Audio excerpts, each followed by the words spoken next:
Live from Thornbury Creek at Oneida, this is Locker Room with Local 5 Sports Director Bert Griffin. Now your host, Bert Griffin. Sunday's showdown lived up to the hype with a comeback for the Pack that ended with a walk-off game winner. Green Bay's winter warning sent a message to the rest of the NFL that there's something to love in Titletown moving forward. Get ready for another edition of Locker Room. Good evening and welcome to another edition of Locker Room. We got some youth football players and proud football sisters in the house.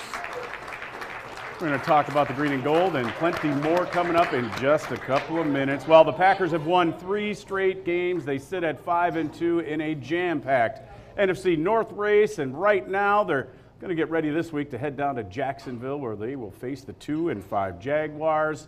Our player guest tonight is Packers wide receiver Bo Melton, but first let's hear it for my co-host tonight, the former running back and coach with the green and gold and 3-time Super Bowl champion, Harry Sidney. How we doing? What's up, man? What's up, bud? I'm good. If we were sitting here at the end of training camp and you would have told me your $220 million quarterback would get hurt in the season opener, then you would win 2 games, he would come back, and you would lose to, at the time, the only undefeated team until last week, Minnesota, and then rattle off 3 straight games, 5-2 with 2 games heading into the bye week. I think everybody would be pretty happy with that. I think they should be happy with that, and especially how it's happening. Yeah. We've been craving, or the Packer fans have been craving for strong defense. What you're seeing on the defensive side of the ball as of late are things I haven't seen since like 96, right. maybe a bit in 210. You had cross blitzes by linebackers. You got ET stunts. Yes. You have them just, Rashawn Gary, the big pass rusher, got pressure, but it's coming from everywhere, man. You got Eric Wilson making sacks on stunts. Yep.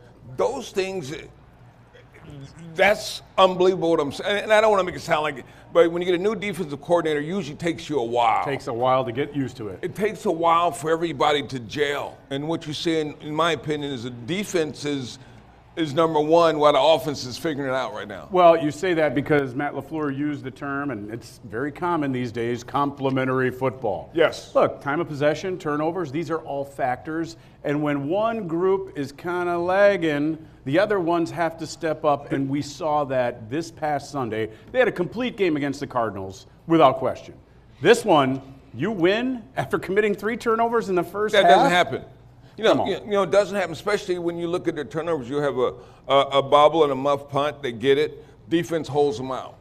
You have, when you're talking about sacks and pressures and guys just making plays, it's not one guy doing it. And so when you're looking at that, you're going, man. Yeah. And they're not even into the meat of the schedule now because it's right around the corner. Yeah, and you love kickers, right? You're a special team. They're growing on me, man. They're growing on me. I was a special team guy, so I had to have a relationship. Good thing we had Braden Narveson on earlier this year, right? Dude. Hey. They're going to stop coming on shows, man, I'm telling you.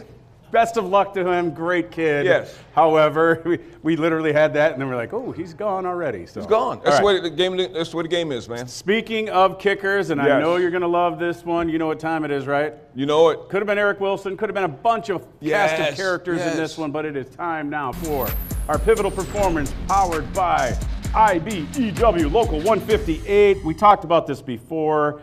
The wily veteran, Brandon McManus, comes in, and just a handful of days after getting to Green Bay, ice in his veins, not only drilling the warm-up kick that the Texans tried to ice him with, he comes right back, boots one for the game winner. Brandon McManus with our pivotal performance powered by Local IBEW 158. I think they found their guy. I think they found their guy, but hats off to the player development, because not only did it happen with the kicker, it happened with Malik Willis. Yeah. Here's a quarterback that wasn't there, and all of a sudden he comes and wins 2 games. Yep. You do some incredible stuff, and now you get a kicker off the streets. And he comes in a clutch moment, lets everybody know, I'm good. Yep. I can kick the ball. Well, and just like tonight's guest, you might not have known his name a year and a half ago, but you do now. Packers wide receiver Bo Melton is in the house. He's coming up after the break on Locker Room.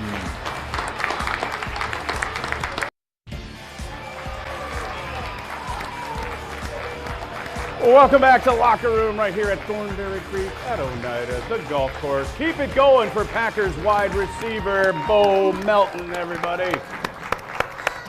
How you doing, man? Doing good. How are you guys doing? 3 straight wins, walk-off game winner. How cool was that on Sunday at Lambeau Field? I mean, football provides a lot of wonderful moments in everybody's life, ups, downs, but that was one of those that's way up there. Yeah, man. Definitely was, amazing to see, Brandon coming here and hit that game-winning field goal after they iced him once, and, seeing our team very happy with the results that we have. We practiced very hard, so coming to a good Texans team, 5-1, and beating them at home. I mean, the crowd was hyped, we were hyped, and it was a good moment for sure. Okay. In college, you probably didn't play a lot of special teams because you was the guy. How was it getting used to playing special teams in the NFL? Oh, yeah, definitely different. But I took the mindset, and to have to start on special teams to be able to play my primary position. And I think Coach Rich did a great job of helping me out and becoming a gunner, playing on kickoff, kick return, and it helped me along the way for sure. Well, and for you, that moment at the end of the game when it's a team effort and you've busted your tail for over 3 hours on a hot day, that Lambeau leap by the entire team. Yeah. Do you remember that? No. I mean, I don't think. I'm sure it may have happened in Packer history. No, but I don't remember. I don't remember like it like maybe that. Defensive side, maybe a defensive side, Yeah.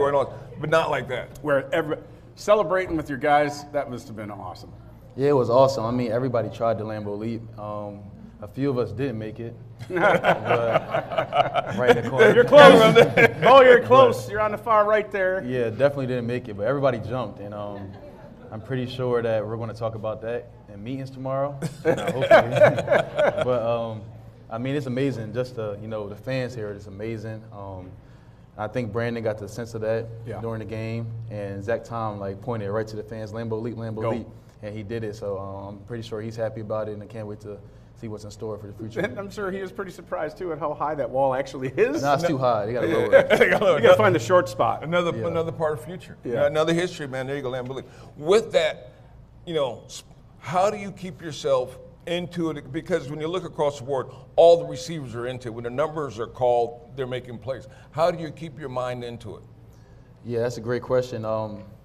Really just preparing during the week. A lot of our receivers, we try to spread the ball around, but you got your primary guys and you got the guys that rotate in, and they're staying ready on the sideline, staying on the bike, stuff like that.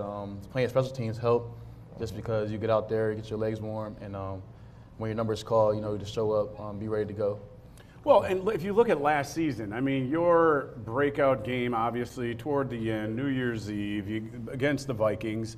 However, there was, I think, at a point in time, 9 different guys were the leading receiver on this team. Right. Is that a testament to not only Matt LaFleur's style of offense and scheme, or Jordan Love's willingness to not be like the guy before him and target one guy all the time? I'm not going to slam him. You know what I'm saying, though? Yeah, what you saying, man? Yeah, I understand. But he's spreading the wealth. And like Keyshawn Johnson famously said years ago, throw me the dang ball, right? And as a wide receiver, you're cool with that. Yeah, I mean, a lot of our guys make plays, and that's a testament to Coach LaFleur, testament to Jay Love, just trusting in his players. Jay Love in practice throws to everybody. Coach LaFleur, he draws up plays for everybody that makes plays. And the more plays you make, the more times you get the ball. And I think everybody in our room, wants the ball. And that's the part as a receiver. If you don't want the ball, then why are you in the receiver room? And a lot of our guys, pride yourself, I want to be, the one to make a play. So when the number's called and they make the play, and then another guy makes a play, another guy makes a play, then we all make plays. Mm-hmm. And so I think it's an approach that we take. Go ahead. No, and I was going to say, with that approach, how many different positions are you learning at one time? Oh, yeah. You got to be smart, to be in Coach LaFleur's offense. I mean, it's a lot of nuances, a lot of emotions, a lot of things, that Coach LaFleur, is really good at. So all of our wide receivers got to know where to be, on time, route running, stuff like that. And it's not difficult, but you have to study up and make sure that you're ready to be for the game. All right, let's talk a little bit about that game. Not this past Sunday, but the week before.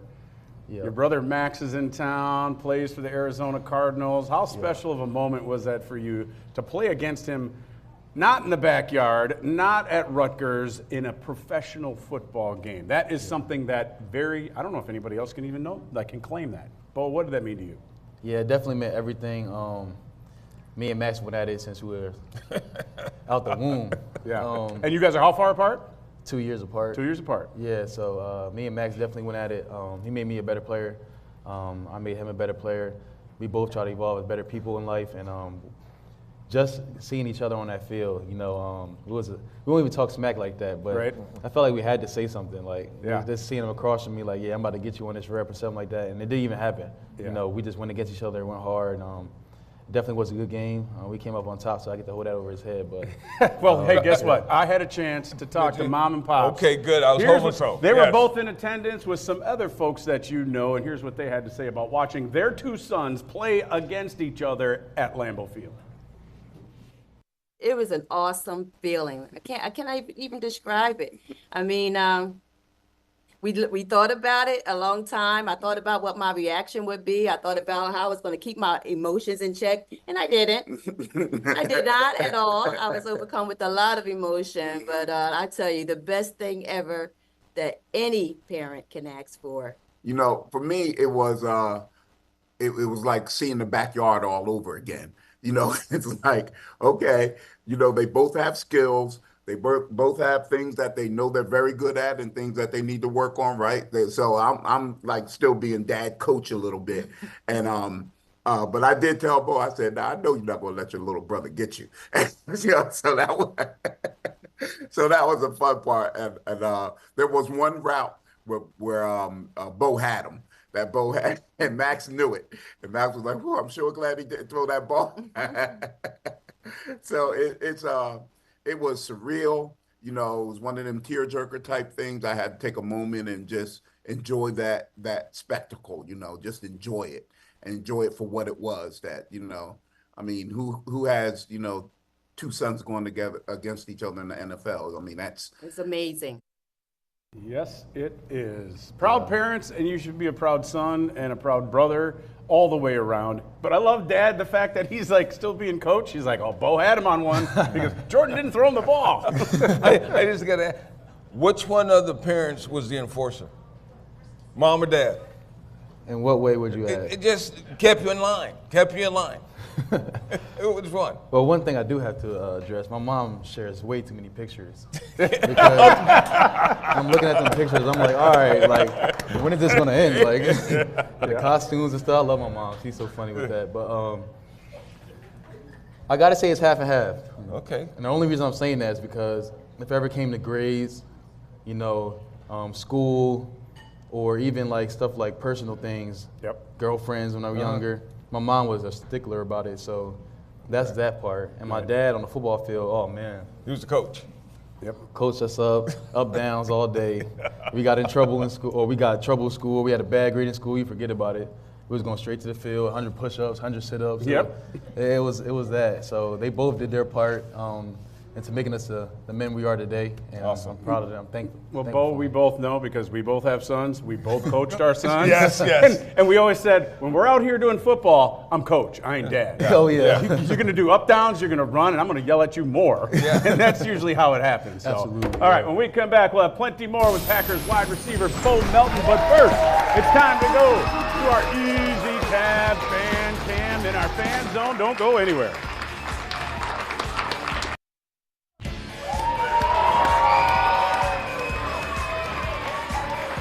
Welcome back to Thornberry Creek at Oneida. We are at the golf course all season long for Packers football. For Locker Room, our special guest is Packers wide receiver Bo Melton. I'm not going to spend a lot of time on Jacksonville. Look, they're 2-5. They lost their first 4. They've won 2 out of the last 3. They should go down and get the win. Worst pass defense in the league. Right? Yeah. Which I'm sure you and Jay Love and all the boys are thinking, all right, this could be a big 300-yard day with average 295 given up. With multiple touchdowns, that's for sure. All right, every week we go in the zone, into the locker room. Time for this week's edition of In the Zone with Cameron Nazaire, presented by Thornberry Creek and Oneida Nation.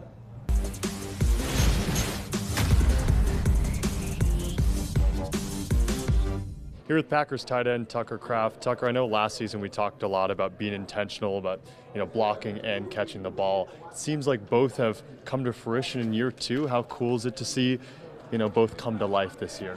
Yeah, a lot of time and hours have been put into just trying to do the simple things, being able to execute one snap at a time, and just keeping that mindset, the one play mindset.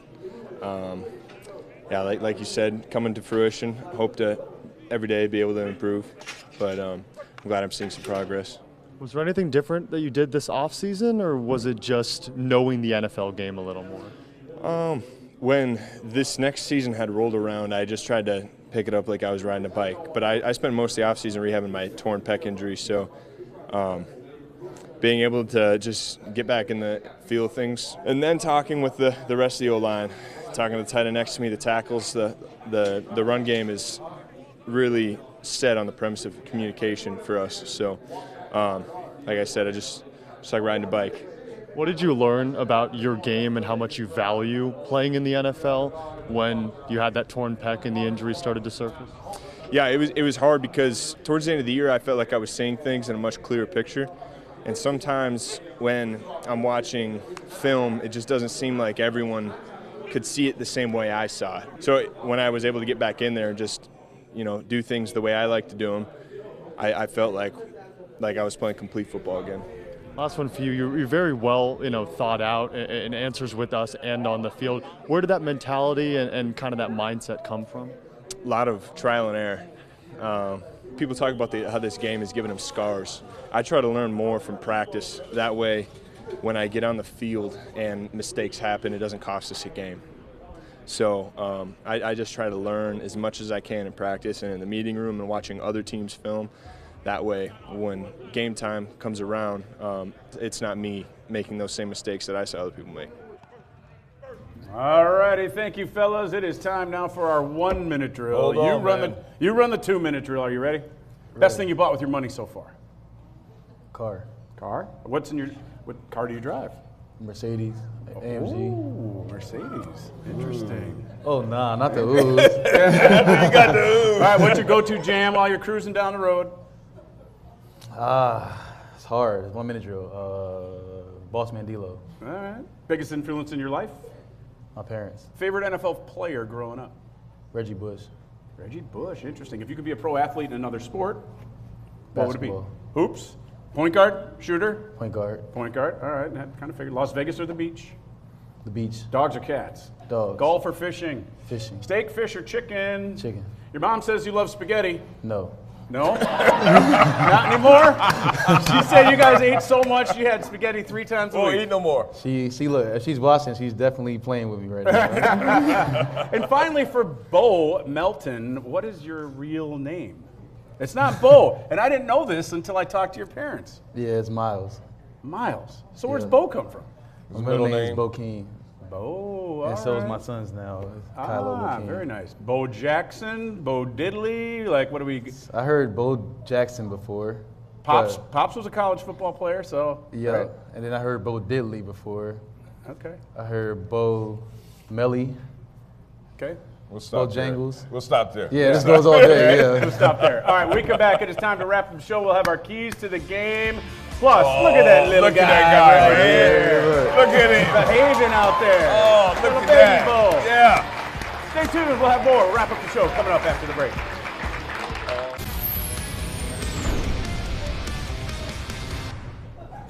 And welcome back to Locker Room. We are here at Thornberry Creek at Oneida. Time for our keys to the game, brought to you by the dispensary. First and foremost, pressure Trevor Lawrence. He was pretty solid the last 2 years, not so great this year. You got to block Trayvon Walker. He is tied for 7th with 6 quarterback sacks and win that turnover battle, right, Harry? They have to. Got to get after him. Now, question. What did you and your brother break the most growing up?